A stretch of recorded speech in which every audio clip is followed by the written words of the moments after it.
que Ele corrige. É um Deus que é santo, justo. E o amor de Deus é inversamente proporcional ao pecado. Ele odeia o pecado. E há situações como essa que Ele diz em sua palavra. Flávio tem tratado aqui em Malaquias, capítulo 2. É Deus que está dizendo por meio do profeta: eu odeio o divórcio, diz o Senhor, o Deus de Israel, que é o nosso Deus. Ah, mas tem Jesus, né? Jesus é o Rei da Glória, é Deus. Jesus é Deus. Jesus odeia o divórcio. Ele vai falar isso, nós vamos ver mais. O contexto aqui é porque aqueles que eram povo de Deus, assim como a igreja, Deus trouxe Malaquias para corrigir aquele povo. E um dos erros é que eles estavam abandonando a mulher da mocidade e se relacionando com pagãs. É nesse contexto que Deus diz: eu odeio essa prática.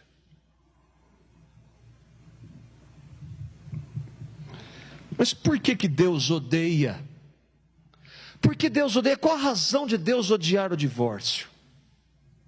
Em 2001, muito antes dos, bem entre aspas, casamentos homossexuais, a revista Time, uma das maiores e mais conhecidas do mundo, definiu a família do futuro, em 2001. E o artigo dá a resposta que eu creio mostra de maneira muito clara porque Deus odeia o divórcio. Como será a família do futuro de acordo com a revista Time? A família do futuro será interracial, bissexual, dividida por divórcios, multiplicada por novos casamentos. O conceito de filhos ilegítimos vai desaparecer, porque a família nuclear, que é pai, mãe e filhos, terá desaparecido. Na verdade, a família nuclear será considerada anormal. Haverá a monogamia serial, que é um parceiro de cada vez, mas vários parceiros durante toda a vida. Nessas famílias, crianças vão ter que dividir sua lealdade entre mães e pais biológicos, madrastas e ex-madrastas, padrastos e ex-padrastos. Além disso, as escolas terão que ter estruturas de apoio 24 horas por dia para crianças que foram abusadas. Por que Deus odeia o divórcio? Por que Deus odeia o divórcio? É um capricho dele. Por causa das consequências do divórcio. Das drásticas consequências do divórcio. E de quando a igreja hoje vê, como eu já tenho ouvido de alguns líderes proeminentes, não estou falando de neopentecostais, dizendo que pode divorciar por qualquer coisa. Pode porque você não vai estar lá naquela família cuidando deles. Você não vai sofrer o que os filhos vão sofrer. Que amor é esse? Ou será que Deus diz que odeia porque Ele nos ama? É porque Ele nos ama. Meu filho, eu amo você, eu não quero que você passe por isso, porque você vai sofrer. E aqueles que creem em Cristo, ainda que haja perdão e graça, sabem que as consequências do divórcio não se apagam. Ainda que haja perdão, restauração, reconciliação diante de Deus pelos méritos de Cristo, as consequências de um divórcio normalmente duram para toda a vida. Por isso Deus odeia o divórcio. E nós, como crentes, como cristãos nascidos de novo, devemos odiar da mesma forma. E não passar a mão, e não dizer que é normal. Essas são as razões pelas quais é doloroso tratar desse tema. Eu conheço, na minha família eu vejo isso. Por que Deus odeia o divórcio? Eu queria que nós víssemos 3 verdades em relação à palavra sobre isso. Porque existe o divórcio. Por que Já que há o divórcio, a Bíblia fala do divórcio porque ele existe. E se ele existe, quando Deus permite o divórcio? E o que fazer diante do divórcio? De casais divorciados. Porque ao divórcio nós vimos um pouco, e Jesus disse que só existe o divórcio por uma razão. Nós vimos isso em Mateus, no capítulo 19, os versículos 1 a 8. E nós abordamos isso porque antes de nós entrarmos em Mateus 19, Jesus tinha acabado de tratar de um ponto. Qual era o ponto, irmãos? Perdão. Antes, soberania de Deus. Antes de eu falar sobre divórcio, eu vou falar de algo que impossibilita o divórcio, se for exercitado, que se chama perdão. Que nível de perdão é? O dos 70 vezes 7. Daquele que ele estabelece que se nós não perdoarmos, nós não seremos perdoados. E se ele estabelece isso, isso é para crente, para cristãos. E ele diz que não há situações que nós, como cristãos, não possamos perdoar. É por isso que ele vai agora tratar de divórcio. Acontece que aqueles que vão perguntar para ele não sabem nada disso. Não conhecem perdão, não conhecem graça, misericórdia, eles são religiosos, legalistas. Eu queria andar com você, que nós deixássemos a palavra de falar, Deus falar por meio da sua palavra. Nós vamos ler dos versículos 1 a 8, eu vou projetar, e vamos vendo verso a verso, para entender o que Jesus, Deus, está dizendo. Tendo acabado de dizer essas coisas, Jesus saiu da Galileia e foi para a região da Judéia, do outro lado do Jordão. Tendo acabado de dizer essas coisas, o quê? Ele tinha acabado de tratar de perdão. Pedro tinha perguntado: quantas vezes eu tenho que perdoar, Senhor? 7 vezes, está bom? Não. Você tem que perdoar como eu perdoei você.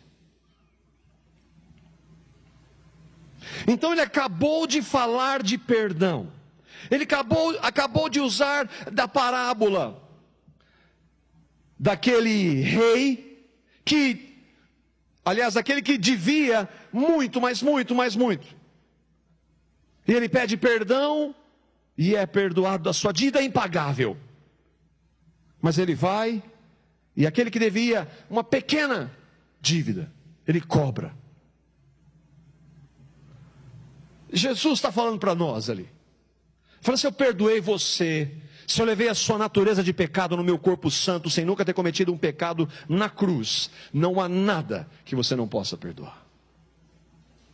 Mas eu não consigo, Senhor. Não, mas eu não estou falando que você consegue. Eu estou falando que se você crê em mim, eu capacito a perdoar. O poder nunca vai estar em você, está em mim que habito em você.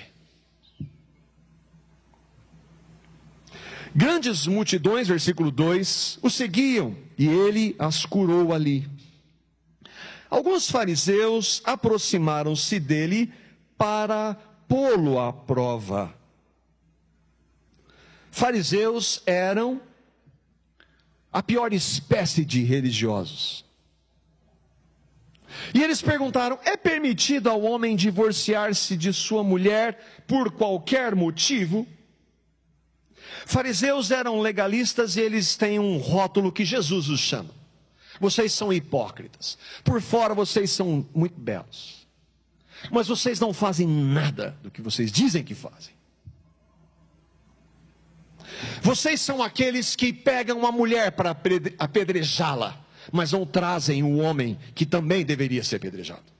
Vocês são hipócritas.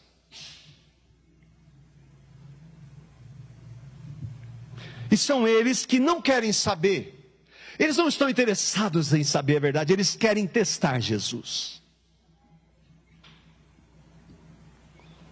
Eles não querem saber a vontade de Deus. E eles perguntam: é permitido ao homem divorciar-se de sua esposa por qualquer motivo? Por que eles perguntam isso? Porque naquela época haviam dois estudiosos judeus, duas escolas de interpretação bíblica, de dois líderes conceituados. Um chamava-se Hillel e outro chamava-se Shammai. Hillel era um liberal. Ele dizia assim: por qualquer coisa um homem pode divorciar, porque Moisés disse isso. Achou alguma coisa indecente, ele pode se divorciar. O homem pode, dá carta de divórcio.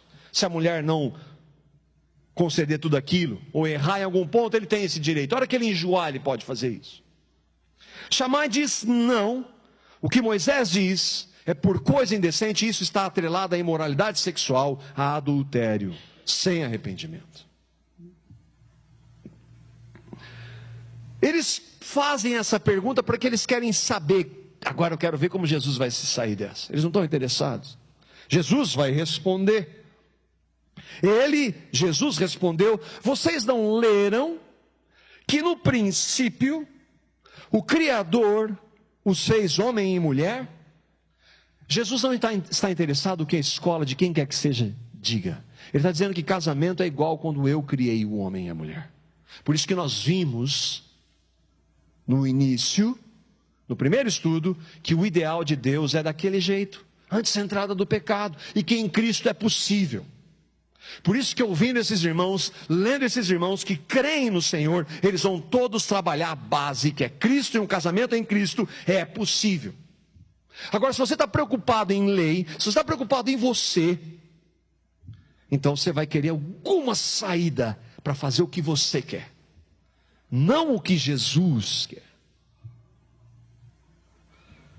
Jesus volta para a criação, volta para o ideal, e ele diz, versículo 5: e disse: por essa razão o homem deixará o pai e a mãe e se unirá à sua mulher, e os dois serão uma só carne. Uma só carne. Jesus deixa claro que o que Deus uniu, o homem não pode separar. E que uma carne, se rompida, traz sofrimento, traz